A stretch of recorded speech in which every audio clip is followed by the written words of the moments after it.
Batman. I crashed, pow, bang, boom. Listen, okay, my first encounter with Batman was the old Adam West Batman. And when they got in fights on that thing, they would have like little pow, bang, all sorts of things happen on the screen.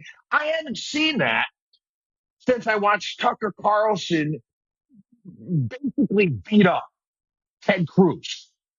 Um, Ted Cruz, just so you know, they they say he's probably one of the most intelligent people in Congress altogether. You take a look at his resume, Harvard Law, Debate Society, all these various different things. I actually watched Ted Cruz one time basically dismantle an ethanol corn grower, which is when he was running for president against Donald Trump, and flipped him. And this is a guy who grew corn for ethanol.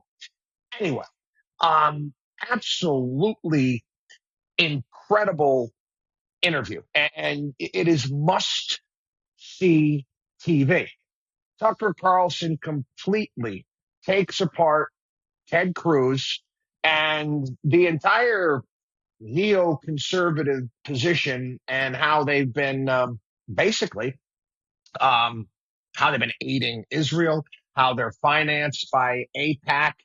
I can go on and on and on. Various different things. The arguments that even Ted Cruz was bringing up, biblical things that didn't make any sense whatsoever. He was saying that, as a Christian, we all have to defend Israel. And again, I know I'm Catholic.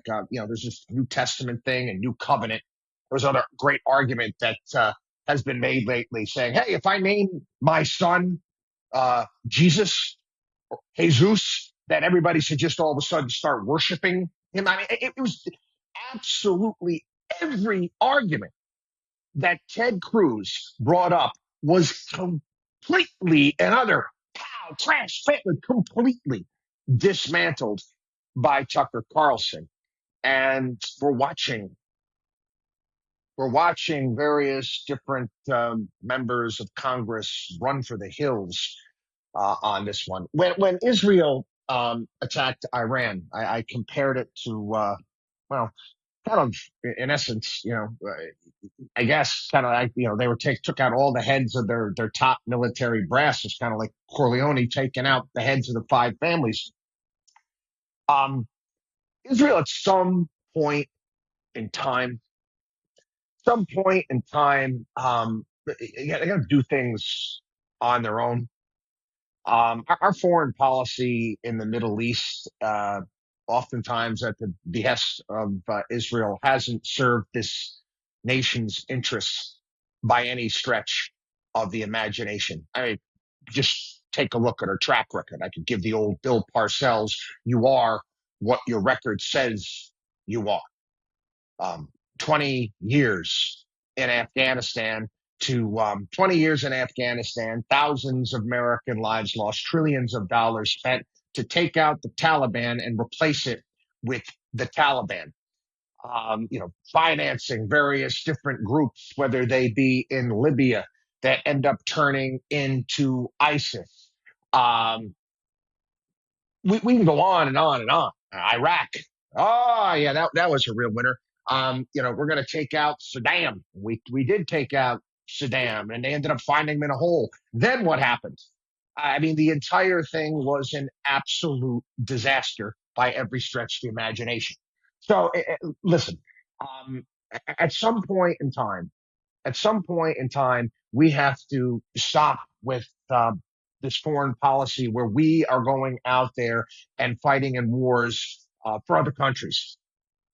Yeah, there was an interesting part of the conversation, the debate that was being had at that point in time, where Cruz was trying to pin Tucker into a corner when he was talking about his trip to Russia and how Tucker Carlson visited a grocery store there, and Cruz said, "Well, it was like you were doing a commercial for them," and he was like, "No, no."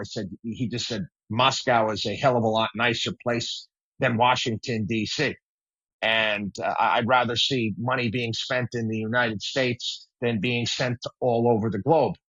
where we have homelessness in the street and food prices through the roof here in the United States. But yet again, it's interesting. Your Republicans and Democrats can fight on a myriad of different issues all the time.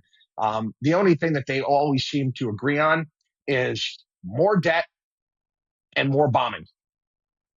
I know about you, but one of the reasons why I voted for Donald Trump is he said again and again and again, no more wars, not getting involved in any conflicts. I guess we'll see. I know Iran's got a massive lithium deposit there. They said one of the greatest in the world. I don't know if that's what they're after at this point in time, but we need to stay the hell out of it. Okay. Our track record has not been good, especially when it even comes to Iran. I mean, we overthrew, we toppled the Iranian regime. Was it 1953? 1953, we remove their leader. We install the Shah of Iran. And the reason why we did that was at the behest of the Brits because they nationalized their oil business there. We saw what happened after the fact and eventually what took place. Single thing we do, we topple this. We aid Saddam Hussein. We give Saddam Hussein weapons so he can fight against Iran. Now Iran basically runs Iraq at this point in time. It's one damn disaster after another. And one more thing. We've been told now for, I don't know, 35 years that Iran is this close to getting a nuclear weapon. This close. Oh, right around the corner. It's going to be just a couple months. Just going to be a couple weeks. Again and again and again. Yet, if you take a look at every single threat assessment out there, no. Our own nation's threat assessment, no, they're not close to getting a nuclear weapon. And again, throwing this out there, but you want to know who has a super secret and real nuclear weapons program? Oh, that would be Israel. Just saying. Again, facts are very, very stubborn things. WatchDog on WallStreet.com.